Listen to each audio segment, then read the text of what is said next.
आपला आज ज्ञानेश्वरी आणि यातील अध्याय 9 सुरू आहे आपला. आणि या 9व्या अध्यायाचं नाव आहे राजविद्या राजगुह्य योग. म्हणजे भगवंताने या अध्यायाला जसं नाव दिलेलं आहे त्या नावाप्रमाणे हा अध्याय बरं का. राजविद्या आणि राजगुह्य योग म्हणजे लवकर लोकांना समजत नाही कारण गुह्य आहे. आणि या गुह्य योगाला आपल्याला पात्र व्हायचं असेल तर गुरूंना शरण गेल्याशिवाय दीक्षा गुरु पाहिजे बरं का. ज्यांच्याकडून आपण दीक्षा घेतो, हरिनामाची दीक्षा. दीक्षा कोणती? हरिनामाची दीक्षा देणारा गुरु जोपर्यंत जीवनात येत नाही तोपर्यंत ज्ञानेश्वरी काय कोणताच ग्रंथ करणार नाही. आणि कळलं तरी आपला तो भ्रम असेल. इथं त्यांनी स्पष्ट सांगितलं आहे संत कसे असतात, साधू कसे असतात यांच्याविषयी आपल्याला ज्ञानवऱ्या लिहितात. आणि आपण आता श्लोक क्रमांक आपला 14 आणि 14 मधील ओवी क्रमांक आपण 221 पर्यंत आलो होतो काल. ज्ञानेश्वरी अध्याय 9 राजविद्या राजगुह्य योग ओवी क्रमांक 21 221. आता बघा काय सांगतात. आधी ब्रह्मा करुणी शेवटी मशक धरुणी माझी समस्त हे जाणून स्वरूप माझे. कसं माझं स्वरूप आहे? भगवंत सांगतो अर्जुनाला माझं स्वरूप कसं आहे ते तू नीट लक्षात घे. अर्जुनाला म्हणजे आपल्याला सांगितलं बरं का. भगवंताचं स्वरूप व्यापक आहे. आपण भगवंत फक्त मंदिरातच बघतो, भगवंत फक्त तीर्थातच बघतो आणि तो आपला भ्रम आहे. प्रत्येक जीवाचा भ्रम आहे. जोपर्यंत जीव भावावर आपण आहोत तोपर्यंत आपण सगळ्यांना मंदिरातली पूजा, तीर्थातली पूजा, हवन, यज्ञ, याग सगळं करावं लागेल. पण एकदा का आपल्या हातात नाम आलं आणि तसा गुरु आपल्या जीवनात आला तत्वदर्शी आणि आपल्याला तत्वाचं दर्शन झालं तरच आपल्याला व्यापकतेकडे जाता येतो बरं का. गुरु कसा पाहिजे? तत्वदर्शी. त्या तत्वाचं भजन कसं करायचं? आपण जरी आपला देह जरी गेला तरी आपल्या आतमध्ये असलेलं जे आत्मतत्व आहे त्या आत्मतत्वावर आपल्याला भजन कसं करता येईल ह्याला जास्त किंमत आहे. आणि म्हणून एवढी मोठी ज्ञानेश्वरी लिहिली, एवढा मोठा भागवत लिहिला. तुकोबाराने अभंग लिहिले, भरपूर अभंग लिहिले. काही अभंग त्यांचे लोकांनी डुबवले कारण लोकांना ते पचनी पडले नाही. खरं ज्ञान माणसाला पचनी पडत नाही. कारण वाघिणीचं दूध काढायचं असेल तर सोन्याचं भांडं लागतो, साध्या भांड्यामध्ये नाही जमत. तसं हे वाघिणीच्या दुधासारखं ज्ञान आहे. तुमच्याकडे पात्रता असली पाहिजे. आपण त्या संतांच्या संगतीमध्ये राहून आपल्याला ती पात्रता येणार आहे. आणि एकदा का पात्रता आपल्याकडे आली तर सगळं ज्ञान आपल्याला शोधत येतो. आपल्याला ज्ञानाकडे जायची गरज नाही. ज्ञान ही जे भेटी ध्यानाची, या ध्यानाच्या भेटीला ज्ञान येतो. तुकाराम महाराज कोणत्या शाळेत गेले होते? ज्ञानोबऱ्या कोणत्या शाळेत गेले होते? जनाबाई कोणत्या शाळेत गेले? कबीरदास कोणत्या शाळेत गेला होता? सर्व संतांनी एका जागेवरच ठाई सवयसुनी करा एकचित्त आवडी अनंत. एका जागेवर बसल्याने त्यांनी ज्ञानाला काय केलं? आपल्या काबूत करून घेतलं. आत्मज्ञान आपल्या जवळच आहे, लांब शोधायची गरज नाही. आणि तो एकदा ज्ञान प्राप्त झाला, प्रगट झाला आपल्याकडे तर प्रगट गुह्य बोले आणि विश्व ब्रह्मची केले. म्हणजे काय? प्रगट आहे, गुह्य आहे आणि विश्व ब्रह्मची केले. म्हणजे विश्वामध्ये परब्रह्म भरलेला आहे. परब्रह्म कसा आहे? विश्वामध्ये भरला आहे. पक्षी आकाशी गेला तरी पक्षी आकाशी उडाला तरी आकाशच सर्वांगी आकाशच तयाला. जसा पक्षी आकाशात गेला की त्याच्या सर्व अंगाला आकाशच व्यापून असतो तसं आपण या आत्मतत्वामध्येच व्याप्त आहोत. आतमध्ये पण तो आहे, बाहेर पण तोच आहे. आत हरी, बाहेर हरी, हरिणीमध्ये व्यापिलं. आपल्या आतमध्ये तोच परमात्मा आहे आणि बाहेरही तोच आहे. लांब जाण्याची गरज नाही. पण आतला प्रगट झाला तरच बाहेरचा आपल्याला दिसेल. आपल्या घरामध्ये दिवे आहेत भरपूर, पण ते दिवे विझलेले आहेत. दिसेल का आपल्याला? आपल्या घरातला दिवा जेव्हा प्रकाशित होईल तेव्हा आपल्या घरामध्ये सगळीकडे प्रकाश पडेल. पण आपल्याच दिव्याची ज्योत लावणारा सद्गुरू आपल्या जीवनात येत नाही. आत्मज्ञानाची ज्योत जोपर्यंत आपण लावत नाही. बरं, ज्योत लावायची गरज आहे का आपल्याला? आपण स्वयंप्रकाशित आहोत, पण आपल्याला त्याची माहीत नाही. त्या स्वतःच्या आत्मप्रकाशामध्ये, त्या स्वतःच्या आत्मज्योतीच्या प्रकाशामध्ये आपल्याला सर्व ग्रंथ वाचता आले तरच आपल्याला त्यांचा खरा अर्थ कळेल. आणि ज्यांचा आत्मप्रकाशित झालेला नाही आत्मा, त्यांना हे ज्ञान वाचून फायदा नाही. कारण ते बाहेरच जाणार सगळे. जगामध्ये हेच चाललंय सगळं. वाच्यार्थ सगळे सांगतात, पण लक्ष्यांचं कोणीच सांगत नाही. आणि ज्ञान कसं आहे? लक्ष्यांचं आहे हो. म्हणजे त्या नामाकडे, त्या भजनाकडे सातत्याने लक्ष ठेवून राहणे. आणि लक्ष ठेवता ठेवता तुका म्हणे लक्ष लक्षुनी अंतरी. आणि तोच वारकरी. म्हणजे किती स्पष्ट सांगितलंय. लोक जातात वारीला नाही येतात, जातात आणि येतात. अरे पण वारी काय सांगितली? जो आपला श्वास जातो येतो जातो येतो ती आपली वारी आहे. आणि ती आपली वारी थांबली तर आपली गाडी गेली. आणि त्या वारीकडं कोणाचाच लक्ष नाही. ती वारी आपल्याला भगवंतापर्यंत घेऊन जातो. तुका म्हणे लक्ष लक्षुनी अंतरी, आतमध्ये लक्ष द्या. आणि तोच वारकरी पंढरीचा, तो पंढरीचा वारकरी. म्हणून तुकोबाऱ्या अभंगात लिहितात, पंढरीची वारी आहे माझ्या घरी, अनेक न करी तीर्थव्रत. पंढरीची वारी आहे माझ्या घरी. तुकोबाऱ्या सांगतात, अखंड चालू आहे माझी वारी पंढरीची. काय आहे पंढरी? आत्मा हा विठ्ठल, नांदतो केवल पांडुरंग. आधी ब्रह्मा करुणी, शेवटी मशक धरुणी. म्हणजे कसं काय सांगतात ज्ञानोबऱ्या, की त्याच्या आधीची ओवी घेऊया आपण 220. तरी दोन्ही पालव वेरी, जैसा एक तंतू अंबरी, तैसा मी वाचुनी चराचरी जाणती ना. तरी दोन्ही पालवावरी. म्हणजे आपण एखादं कापड आहे, त्या कापडाला 2 टोकं असतात, ह्या टोकापासून त्या टोकापर्यंत. तरी दोन्ही पालवा वेरी, जैसा का एक तंतू अंबरी. एकच तंतू आहे बघा त्या कापडामध्ये. आपले कपडे आहेत, कोणाची साडी आहे, कोणाचा अंगपुसाचा टॉवेल आहे, त्याच्यामध्ये काय, ह्या टोकापासून त्या टोकापर्यंत एकच तंतू आहे. मला सांगा बरं, तो तंतू एकच आहे, एकच तंतू आहे की नाही? उभे आणि आडवे असे अनेक तंतू आहेत, पण तो एकच आहे. कशापासून बनलेला आहे? कापसापासून बनलेला आहे. एकच तंतू आहे. तरी दोन्ही पालव वेरी, जैसा एक तंतू अंबरी, तैसा मी वाचुनी चराचरी जाणती ना. आणि ते साधू कसे असतात, ते संत कसे असतात, ते साधक कसे असतात? तर जसा एखादा पट, म्हणजे समजतं ना, पट म्हणजे कपडा. त्या कपड्यामध्ये एका टोकापासून दुसऱ्या टोकापर्यंत तंतूच असतात, उभे आडवे. आणि ते तंतू कशापासून बनलेले असतात? कापसापासून. म्हणजे कपड्याचं अधिष्ठान कापूस आहे, तंतू आहेत. तसं मी वाचुनी चराचरी जाणती ना. तसं चराचरामध्ये संपूर्ण मीच वारलेला आहे. मुक्ताई सांगते की नाही, विश्वपट ब्रह्मद्वारा आणि ताटी उग्रा ज्ञानेश्वरा. अरे काय म्हणतात, ज्ञानदादा काय म्हणतात, ज्ञानदादा काय म्हणते ती, ज्ञानदादा. अरे या विश्वामध्ये विश्वपट ब्रह्मद्वारा आणि ताठी उग्रा ज्ञानेश्वरा. म्हणजे कशाला तू गर्व धरून बसलेला आहे? दरवाजे बंद करून कशाला बसलाय? रागावून कशाला बसलाय?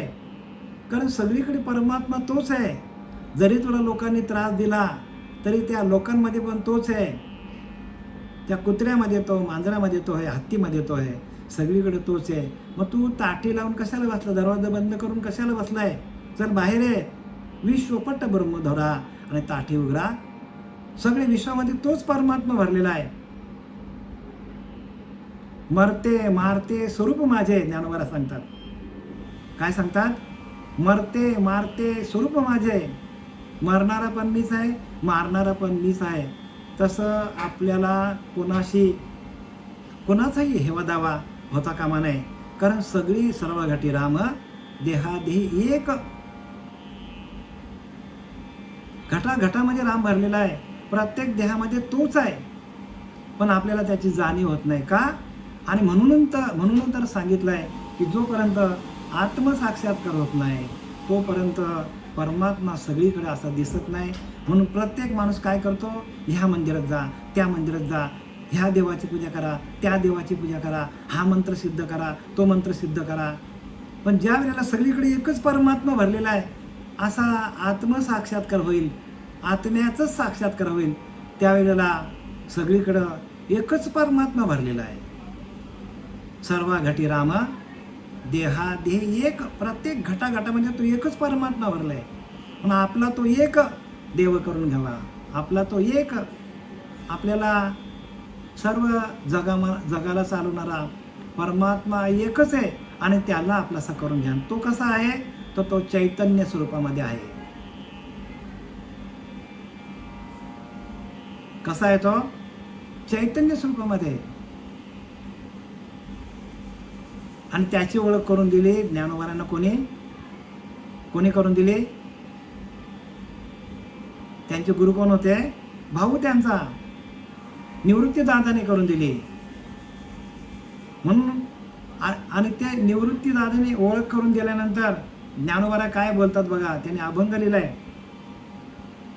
विश्वाचे त्यार्थ माझ्या मनी प्रकाशले, विश्वाचे त्यार्थ माझ्या मनी प्रकाशले, अवघेची झाले देह ब्रह्म, विश्वाचे त्यार्थ माझ्या मनी प्रकाशले. ज्ञानोबा काय म्हणाले? विश्वामध्ये व्यापून भरलेला परमात्मा माझ्या आतमध्ये प्रकाशित झाला आणि माझा देहच ब्रह्मरूप झाला. बघा, ही गुरूंची किमया आहे. म्हणून जोपर्यंत असा गुरु जीवनात येत नाही तोपर्यंत आपण अनेक देवांची पूजा करतो.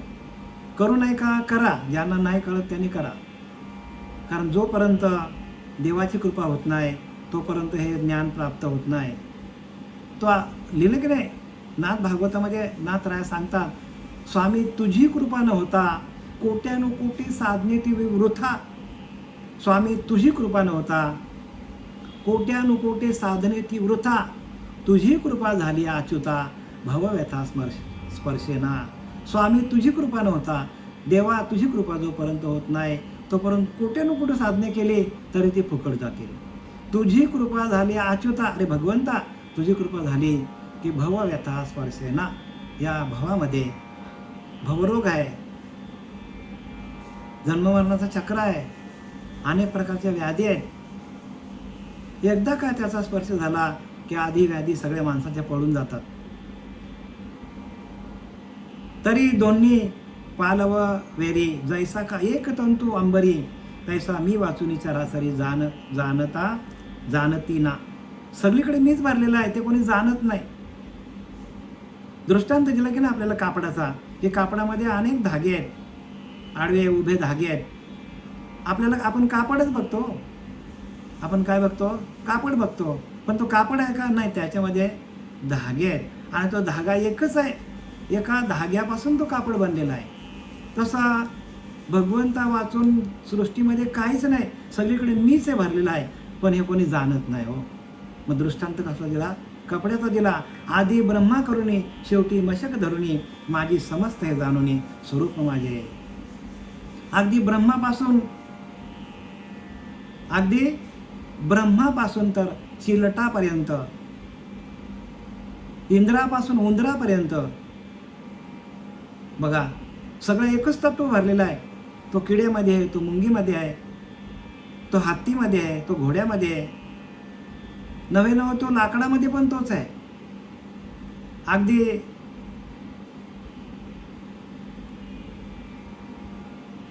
सगळीकडे तोच भरलेला आहे.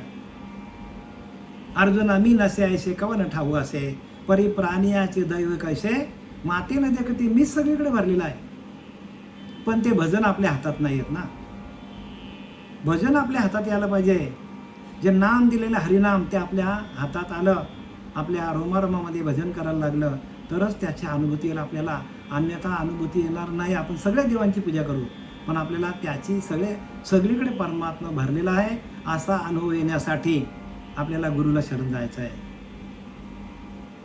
मंत्रांसाठी नाही बरं का. परमात्मा व्यापक आहे आणि त्या व्यापकतेचा अनुभव येण्यासाठी श्री गुरुला शरण जायचं असतं. आदी ब्रह्मा करुणी शेवटी मशक धरुणी. ब्रह्मापासून चिलटापर्यंत मीच आहे. माझी समस्त हे जाणूनी स्वरूप माझे आणि सगळीकडे मीच भरलेला आहे.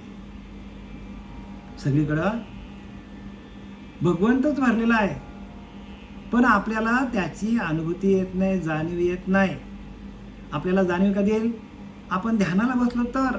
आणि आपल्या आतमध्ये असलेला आत्मप्रकाश प्रकाशित झालं, आपल्याकडलं चैतन्य प्रगट झालं, आपल्याकडलं प्रकाशमान आपलं स्वरूप प्रगट झालं, आपल्याकडे अनाहत नाद चालू झालं तरच आपल्याला त्याची अनुभूती येईल. अन्यथा अनुभूती येणार नाही. म्हणून स्वरूप साक्षात्कार सगळ्यात महत्वाचा आहे.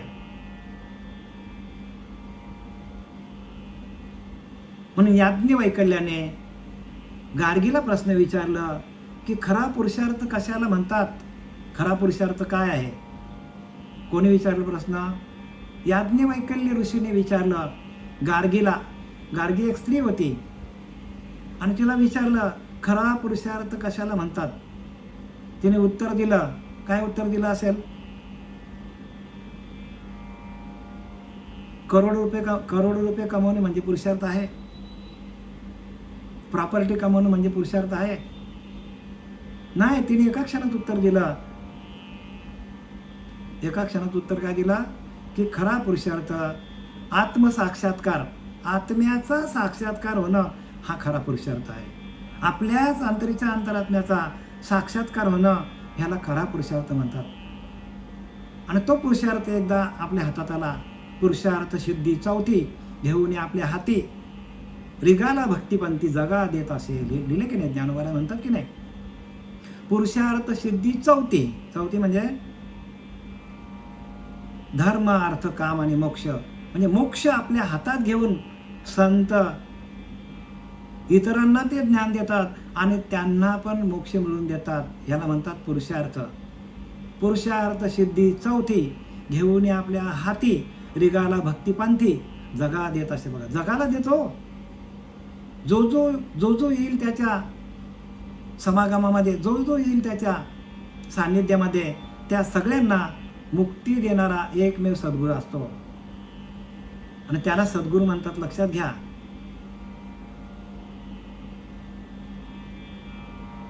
आणि म्हणून नामदेवरायांना जेव्हा देवाने पाठवलं की बाबा जा गुरुला शरण जा, नामदेवराय सांगतो देवा तू माझ्या जवळ आहेस, तू माझ्या हातातून जेवतो, कीर्तनामध्ये नाचतो, तरी म्हणतो नाही नाम्या तू गुरुला शरण जा. आणि गुरुला जेव्हा शरण गेले तेव्हा नामदेवरायच्या मुखातलं वाक्य आहे, खेचर विसा केला गुरु, त्याने झाला माझा साक्षात्कार. साक्षात्कार झाला मला. विसोबा खेचरला गुरु केला आणि त्यावेळेला नामदेवरायच्या मुखातले वाक्य, श्री गुरु नायकी पूर्ण कृपा केली, निज वस्तू दाविली माझी मध. म्हणजे माझीच वस्तू मला दाखवली. वस्तू म्हणजे आत्मा बरं का. श्री गुरु नायके पूर्ण कृपा केली, निज वस्तू दाविली माझी मध. माझे सुख दाविले मज डोळा. माझं सुख होतं ते मला डोळ्यांनी बघता आलं. दिधली प्रेम कला ज्ञान मुद्रा. म्हणजे काय? प्रेम दिला त्याने मला आणि मुद्रा कशी लावायची ते मला शिकवलं. ज्ञान मुद्रा. नामा म्हणे निक्की सापडली खून, आता मला खून सापडली. न विसंबे पाय खेचराचे, आता विसोबा खेचरांचं पाय मी सोडू शकत नाही. आधी ब्रह्मा करुणे शेवटी मशक धरुणे, माझी समस्त जाणुनी स्वरूप माझं स्वरूप सगळीकडे आहे. बघा मग वाढ धाकुटेनं म्हणते. मग एखादा लहान आहे एखादा मोठा आहे असा भेदभाव माणसाकडे राहत नाही. सजीव निर्जीव नेणती. बघा सजीव आहे का निर्जीव आहे हे पण माणूस बघत नाही त्यावेळेला. ज्या माणसाला आत्मसाक्षात्कार होतो त्यावेळेला हे सगुण आहे का निर्गुण हे माहीत नाही. उदाहरण देऊ तुम्हाला. नामदेवराय बघा, नामदेवराय काय करायचा, जाताना कपडे विकायला जायचा. त्याचा वडील शिंपी होता, दामा शिंपी, आणि ते शिंप्याचा धंदा होता, कपडे विकायचा. आणि कपडे विकायला जाताना जंगलामध्ये त्याला एखादा धोंडा दिसला तर त्याला धोंडा देव म्हणायचा. तो दगडाला देव म्हणायचा. दगडामध्ये त्याला देव दिसला. विचार करा, इथं काय लिहिलंय, सजीव निर्जीव. निर्जीवामध्ये पण त्याला भगवंत दिसायचा, एवढी त्याची शक्ती होती त्या आत्म्याकडं. नामदेवरायाकडे एवढी शक्ती होती नामाची, म्हणून त्याला नामदेव म्हणतात. काय म्हणतात त्याला, नामाचा देव तो नामदेव. आणि आपण पण नामदेवच व्हायला पाहिजे, कारण आपल्याकडे ते नाम असायला पाहिजे. म्हणून नामदेव पायरी ओलांडल्याशिवाय ज्ञान होत नाही. जरी आपण पंढरीला गेलो तरी आपल्याला नामदेव पायरी ओलांडावी लागते. नामदेव म्हणजे नामाचा देव आहे, नामरूपी देव आहे. त्या नामाला ज्याने प्रगट केलं तो नामदेव. आणि तो दगडामध्ये पण देव बघायचा. आणि दगडांना पण तो काय करायचा, कपडे टाकायचा दगडांवर आणि सांगायचा ही कपडे घाला. दगडांना सांगायचा तुम्ही देव आहेत. बघा, एवढी नामदेवरायांची शक्ती होती. भगवंताच्या हातातून जेवणारा माणूस गुरुनं शरण गेला आणि तसे गुरु भेटले. गुरुनी वाट दाखवली, गुरु दाखवली या वाटा, तरच आपल्याला ज्ञान प्राप्त होणार आहे. मग वाट धाकोट्यानं म्हणती म्हणजे लहान का मोठा हे जाणत नाही. ज्या वेळेला त्याला ब्रह्मसाक्षात्कार होतो, आत्मसाक्षात्कार होतो, त्यावेळेला त्या माणसाला, त्या साधकाला, त्या संतांना, त्या साधूंना सगळीकडे देव दिसायला लागतो. म्हणून आपल्याकडे मूर्त्यांची पूजा काय करतात, दगडाची पूजा काय करतात, अहो सगळीकडे तोच आहे.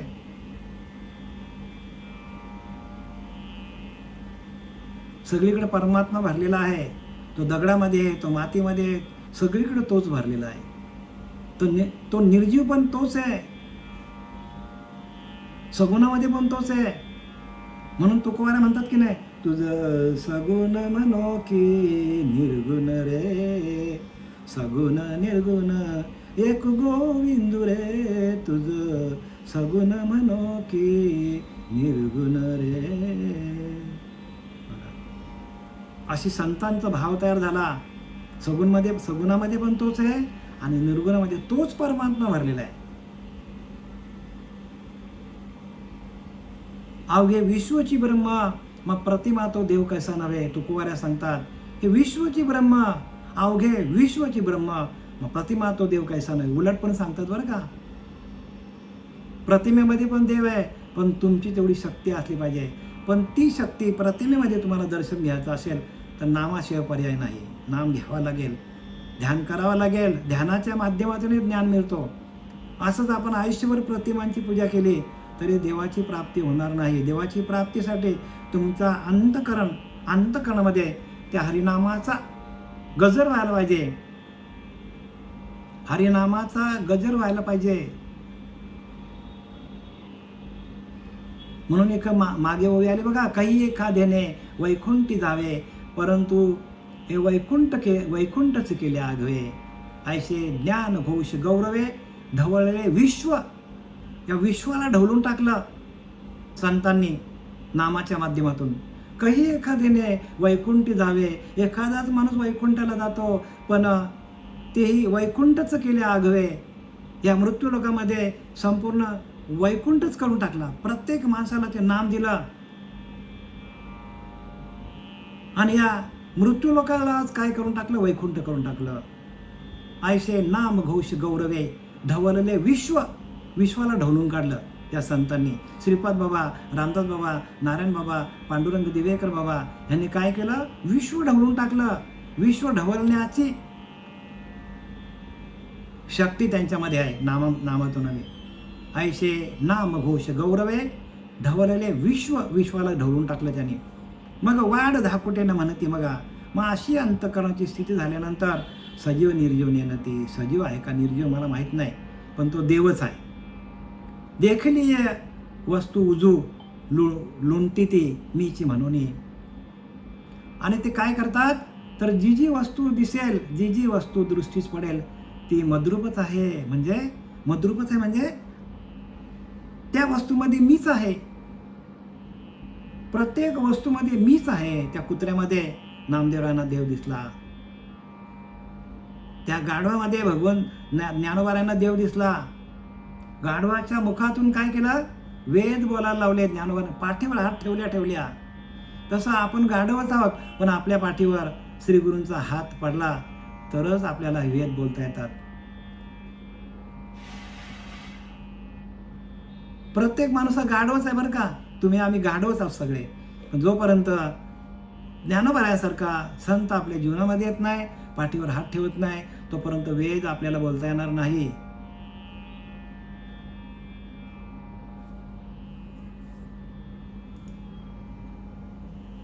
मीची म्हणून काय सांगितलंय, अशा सरळ भावाने ते जीवमात्रांना साष्टांग नमस्कार करतात. बघा, लहान बघत नाही, मोठा बघत नाही, सगळ्यांना दंडवत घालतात संत.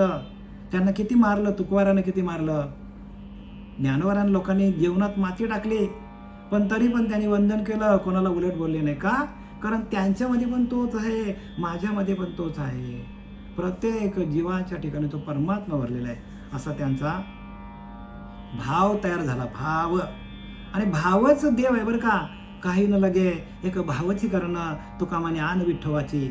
मी माझ्या विठ्ठलाची शपथ घेऊन सांगतो की भक्ती मार्गाला फक्त भाव लागतो. म्हणून भावाविन देव न कळे निसंदेह. संदेह धरूच नका, तुमच्याकडे भाव तयार व्हायला पाहिजे. गुरु विना अनुभव कैसा कळे, पण त्यासाठी गुरु लागतो, अनुभवी गुरु लागतो. आपले उत्तमत्व नाठवे. कसा राहतो तो साधू, तर अखंड गर्वता होणे असते. जयांची विनय हेची संपत्ती. जे तैसे जे जय जय जय जे जय जय मंत्रे अर्पिती माझ्याच ठाई. काय सांगतात, का फलेली तरुच्या शाखा सहज भूमीशी उतरे देखा, तैसे जीव विषय आखे असे खा खालावती जे. का फललिया तरुच्या शाखा, काय सांगतात, सहज भूमीशी उतरे देखा. एखादा झाड आहे, त्या झाडाच्या फांद्या खाली वाकल्यात. का वाकल्यात, तर त्यांना फुलं आल्यात, पानं आल्यात, आणि त्या फुलांच्या, पानांच्या, फुलांच्या आणि फळांच्या ओझ्यामध्ये ते झाड जमिनीकडे वाकलं जातं. कारण काय, आपल्याला समजतं की ह्या झाडाची मुलं खूप खोल गेलेली आहेत. का? कारण भरपूर फळं आले झाडाला, भरपूर फुलं आले झाडाला, म्हणजे समजायचं त्याची मुलं कुठे आहेत, खाली जमिनीमध्ये आहेत, आणि त्यांना पाणी मिळतो म्हणून ते झाड एवढं प्रफुल्लित झालेले आहेत.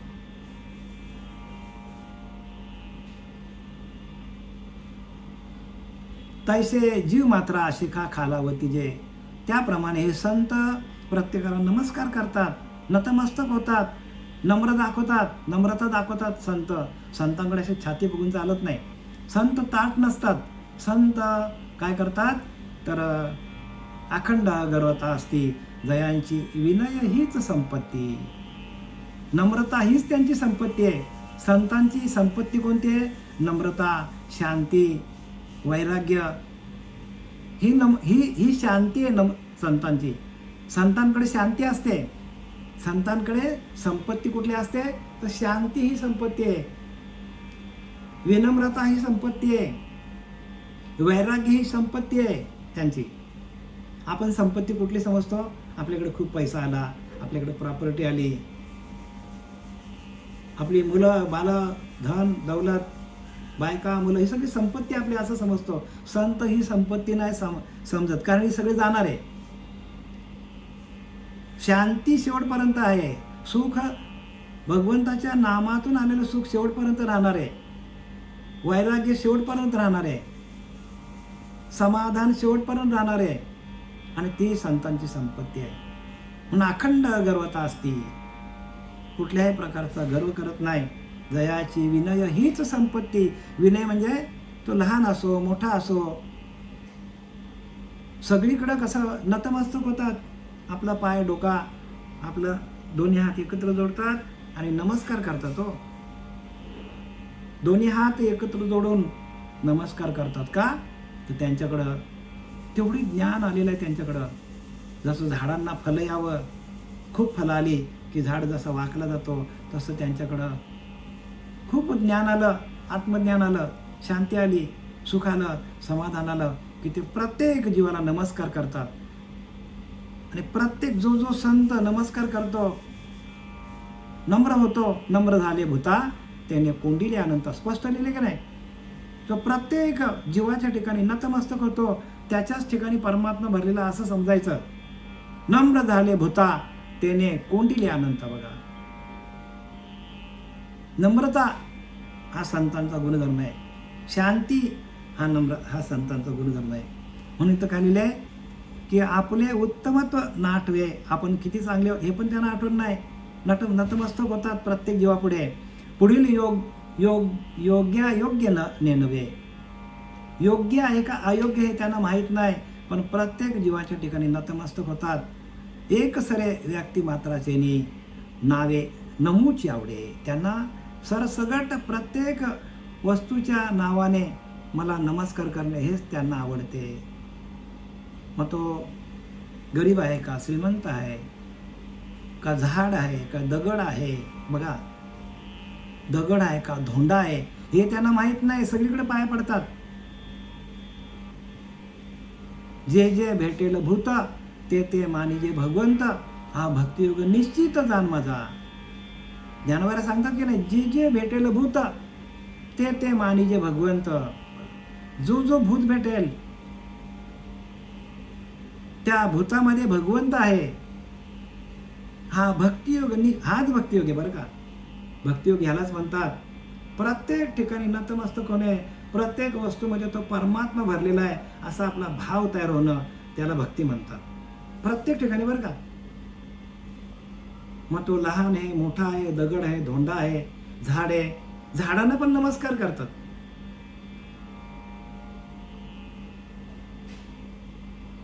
सगुण आहे का निर्गुण आहे का निर्जीव आहे का सजीव आहे याचा त्यांना भान नसतो. का? तर सगळीकडे परमात्मा भरले. अखंड अगर्वता असती जयांची विनय हीच संपत्ती. म्हणजे नतमस्तक होणे ही संतांची संपत्ती आहे. पण मोठे मोठे साधू संत बघा, ऋषीमुनी काय करतात, प्रत्येकाच्या ठिकाणी नतमस्तक होतात. कारण प्रत्येक जीवामध्ये तो, प्रत्येक ठिकाणी तो परमात्मा भरलेला आहे असा त्यांचा भाव तयार झालेला असतो. आणि म्हणून त्याला भक्ती म्हणतात. जे जे भेटेल भूत ते ते मानिजे भगवंत, हा भक्तियोग निश्चित जाण माझा, हाच भक्तियोग आहे. आणि तो भक्तियोग आपल्याला प्रत्येक जड जीवाला जमला पाहिजे. आणि त्याच्यासाठी वाङ्मय आहेत, त्याच्यासाठी ग्रंथ आहेत. ग्रंथ नुसतं वाचण्यासाठी नाही, ते आपल्या आचरणामध्ये आणण्यासाठी आहे. आचरण सुधारणं, नतमस्तक होणं प्रत्येक जीवाच्या ठिकाणी, प्रत्येकाला साष्टांग दंडवत घालणं. लोकांनी कितीही काही बोललं तरी आपल्याला ते सहन करता यायला पाहिजे. सहनशक्ती, त्याला बिअरन्स पॉवर म्हणतात. सहनशक्ती पाहिजे माणसाकडे. आणि ती संतांकडे होती. का होती? तर त्यांना माहिती आहे की सगळीकडे परमात्मा एकच भरलेला आहे. म्हणून जिस घट सुमिरन राम को सो नर मुक्ता जाय. काय सांगतात कबीरदास सांगतो, जिस घट सुमिरन राम को, जिस घट सुमिरन राम का सो नर मुक्ता जाय. ज्या घटामध्ये अखंड रामाचं नाम चालू आहे, श्वास जातो येतो जातो येतो, तो मुक्तच आहे. लक्षात घ्या. जिस घट सुमिरन राम का सो नर मुक्ता जाय. तो मुक्तच आहे. तुम्ही आम्ही मुक्तच आहोत, पण आपण त्या रामाला विसरलोय, त्या आत्मारामाला विसरलो. त्या आत्मारामाचं भजन करा. जिस घट सुमिरन राम का सो नर मुक्ता जाय. तो मुक्तच आहे, पण आपल्याला आपण मुक्त का नाही आहोत, तर आपल्याला त्या रामाचं नाम जपता येत नाही श्वासावर. बरं का, श्वासावरती जपता यायला पाहिजे. आपल्याला प्रत्येक जीवाला जो आपला श्वास चालू आहे, जातो येतो जातो येतो, त्याच्यावरती आपल्याला भजन करता यायला पाहिजे. सो नर मुक्ता जाय. तो मुक्तच आहे हो. आणि ज्याला श्वासावरती भजन करता येत नाही, आपला अंतरीचा अंतरात्मा हा देव आहे, हे त्याला माहीत नाही. मग तो मुक्त आहे का? नाही, तो बद्ध आहे हो, बांधलेला आहे. आणि बद्ध तो जाणी जायसा, अंधारीचा अंध जैसा, जैसे चक्षुविन दाही दिशा शून्याकार.